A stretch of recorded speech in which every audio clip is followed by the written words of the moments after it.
Okay, this one is about poetry comprehension. This is a new concept that was that was introduced into your question paper once the textbook changed. I felt this was very essential for me to discuss about poetry comprehension with you.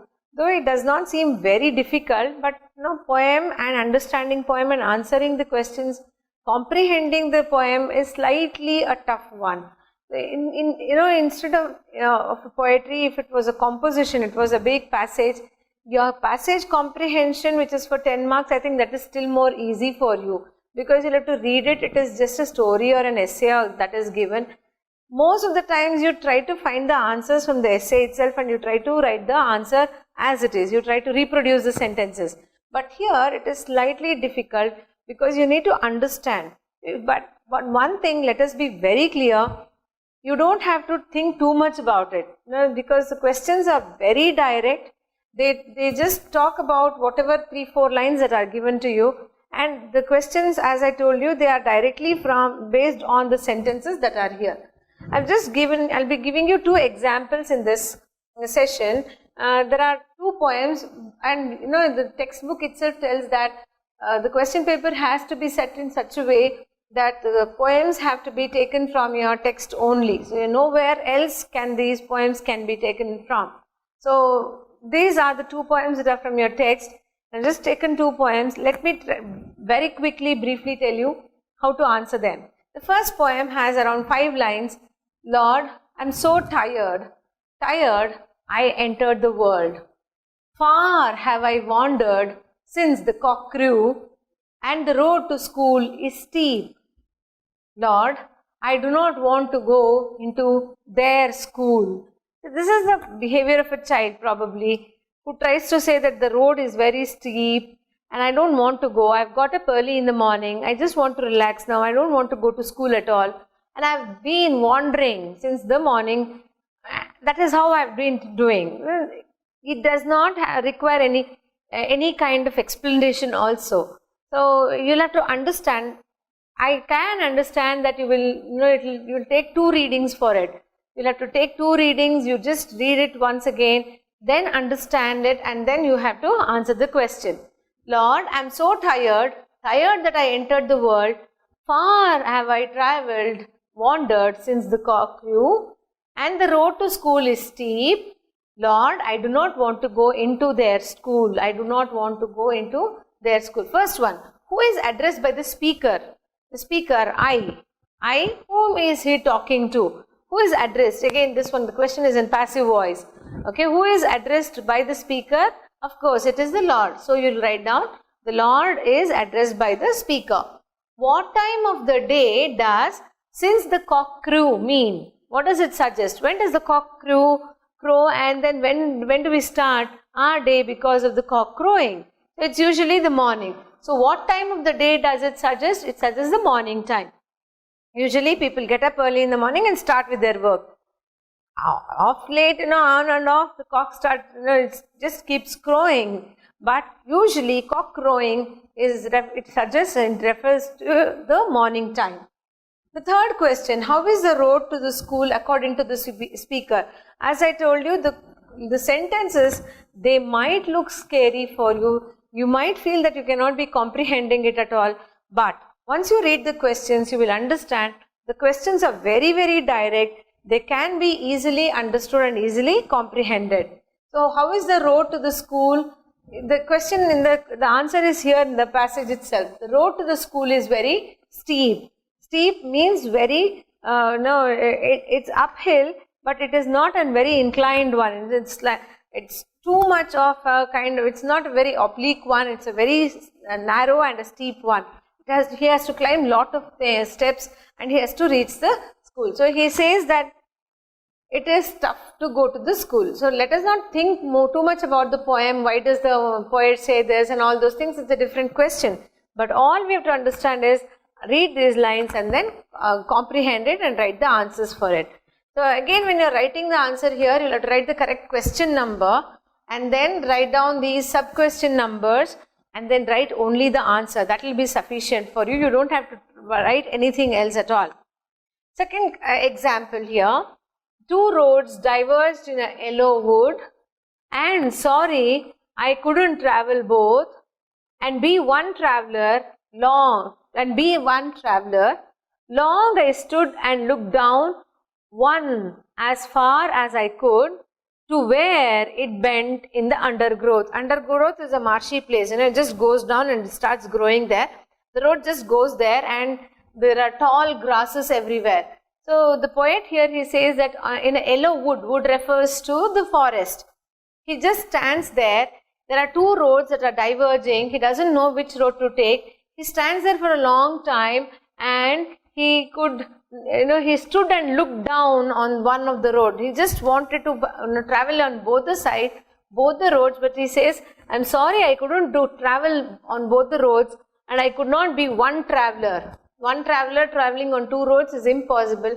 Though my heart wished for it, though I wanted to do it, I couldn't do because it was practically not possible. So I stood there and I stared at the road for a long time, and then I just fixed my focus, fixed my sight on one particular road which just went and bent and then it just disappeared into the undergrowth. This is the theme of it. Now coming to the comprehensions, the questions here, where did the two roads diverge? Where did it diverge? In the poem, in the 4 or 5 lines, we have the answer. The two roads diverged in a yellow wood. The word both in the second line refers to two dash, travelers, woods and roads. I'm sorry, I could not travel both. What does it refer to? He could not travel both. Both refers to the two roads. I'm sorry, I could not travel on both the roads. The third one, what did the traveler do when he came across the two diverged roads? He just sees the diverged road. What does he do over there? He stood. He stood for a long time and looked down upon one road for a long time. So that is the answer. He just stands there and he stares at one road. He waits. He just wants to know where it leads to, what it leads to. Okay, this is how you'll have to understand the poem and read the answers for the comprehension questions. But one thing that you'll have to be very strong about it is you will not have anybody to explain the poem to you. So you have to do a kind of self-reading. That's why I told you, even if you don't understand it for the first time, go for a second reading, go for a third reading, just do it again and again. You'll definitely understand. And moreover, you're all blessed that the questions are not very twisted, it's a very direct questions, so you can somehow finish it off. Okay, this is how, just 2 examples for poetry comprehension, and this one is for 3 marks and you have done with 1 3-mark question. Okay, all the best and see you in the next session. Yeah, good evening students. I hope the session was good. You enjoyed it. As I have told you before, hopefully enough content was taken down, and now Vandana Shiva lesson looks a piece of cake. Okay, so that's all for today as such, but I want to talk to you about tomorrow's session, which is very, very important. We have given 1 full hour session only dedicating to the most difficult part of the whole question paper called, try to guess that? Exactly, reported speech. If you have analyzed the question paper, that is one difficult part what you are going to go through, reported speech.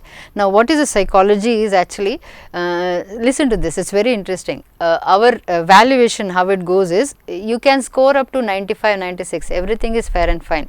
You know where we cut your marks down? First thing is we search for the reported speech, and you will make, surely there is a mistake from is to was, you will not convert it. Usually I'll tell this also, in the reported speech you go on doing the answer, you go on writing the answer, the last line, the last pronoun, you miss it.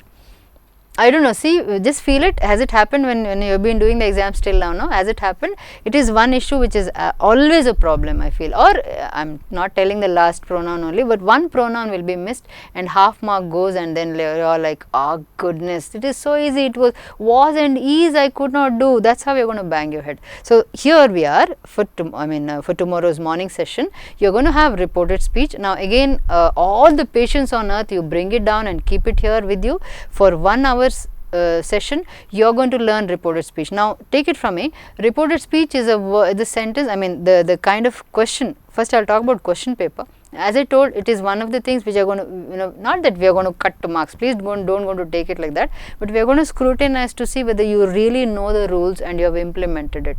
This is where I think quite a few of our students, it's a 5-mark question, quite a few of our students, go with 4, 4.5, and then 96, 95, 98, and then that big issue happens as such. So one thing is the question paper, question number 26 I feel is the one which is supposed to be focusing on tomorrow, and focus on to it very, very strongly. 26 ಅಲ್ಲ 27 100% 27 ಅದು. So one thing is that. Second thing is report speech ಇದು importance ಅಂತ ಹೇಳಿ I just want to talk about it and close it actually. See when you talk about reported speech, I teach for CA classes also, CA foundation classes also. There in question ಪೇಪರಲ್ಲಿ English ಇದೆ, question paper ಇದೆ, ಇಂಗ್ಲೀಷಲ್ಲಿ ಬರುವಂಥ ಕ್ವಶನ್ಸಲ್ಲಿ ಒಂದಿಷ್ಟು chunk may be 5 ರಿಂದ 8 ಕ್ವಶನ್ಗಳು report speech ಮೇಲೆ, active passive ಮೇಲೆ and report speech ಮೇಲೆ, and this report speech will go with you for further down, maybe wherever there are competitive examination, somehow directly or indirectly you will be going through this part called reported speech. Moreover, if you are planning anything in your life, ನೀವು ಯಾವುದಾದ್ರೂ ಒಂದು job ಹೋಗ್ತೀರಾ, you need a better conversation condition ಇರುತ್ತೆ, ಅಲ್ಲಿ they want you to communicate ಅಂತ ಹೇಳ್ತಾರೆ. ಈ reported sense ಏನಿದೆ, ಒಬ್ಬ ಹೇಳಿದ್ದನ್ನು ಇನ್ನೊಬ್ಬನಿಗೆ ಹೇಳುವಂಥ ವಿಷಯ, ನ್ಯೂಸ್ ರೀಡರ್ಸ್ ಆಗ್ಬೋದು, ಹೀಗೆ ಯಾವುದಾದ್ರೂ ಚಾನಲ್ ಕೂತ್ಕೊಂಡು ನೀವು ಮಾತಾಡ್ತಾ ಇರ್ಬೋದು, ನಿಮ್ಗೆ ಆಗ how do you phrase your sentence and talk, you have to go to reported part only. You can't simply say our politician said this ಅಂತೇಳಿ ಸೀದಾ ಮಾತಾಡಲಿಕ್ಕಾಗಲ್ಲ. You have to report what they are saying. So ಆ ರಿಪೋರ್ಟ್ನ sense ಏನಿದೆ, mostly it will come throughout your life. That is why we consider it as a very important chapter in your teaching tenure as such, I mean learning tenure as such. And this is not just tomorrow's session. Of course it is going to give you that edge on getting all those full 5 marks for your question paper, but there is something beyond it, there is something more for it in the reported speech, and hopefully you'll have a hang of that thought. Puna ade pustaka tagoli, pen tagoli, kutkoli, relax agi 1 hour full session. Maybe I would call, I will say, ನಂಗೆ ಗೊತ್ತಿದ್ದಾಗೆ ಡಿಗ್ರಿಯಲ್ಲಿ ಅಥವಾ ನೀವು ಹೋಗ್ತಿರೋ professional ಕಾಲೇಜಸಲ್ಲಿ ಸಹ English ಇದು reported speech ಪುನಃ ಕಲಿಸೋ ವ್ಯವಸ್ಥೆ ನನ್ನ ಲೆಕ್ಕದಲ್ಲಿ ನಂಗೆ ಗೊತ್ತಿದ್ದಾಗೆ ಇಲ್ಲ. ಐ ಡೋಂಟ್ ನೋ ಎಲ್ಲ ಸಿಲೆಬಸ್ ನಂಗೆ ಗೊತ್ತಿಲ್ಲ, ಬಟ್ ನಂಗೆ ಗೊತ್ತಿರೋ ಹಾಗೆ quite a few syllabus I know. So what I understand is this is your the ultimate learning of reported speech. Class ರೂಮಲ್ಲಿ ಏನು ಮಾಡಿದ್ರು ದೇವರಿಗೆ ಗೊತ್ತು. ಇವತ್ತು ಈ ಸತಿ ರಿಪೋರ್ಟೆಡ್ ಸ್ಪೀಚ್ ನಾಳೆ ಬರ್ತಾ ಇದೆ, and see that you going to make use of it to the maximum. May not be for life for 5 marks, if not for 5 marks for life. Both the ways you are the winners out there. So enjoy the session tomorrow, and keep yourself healthy. Please stay home. It's the safest place on earth. Thank you very much.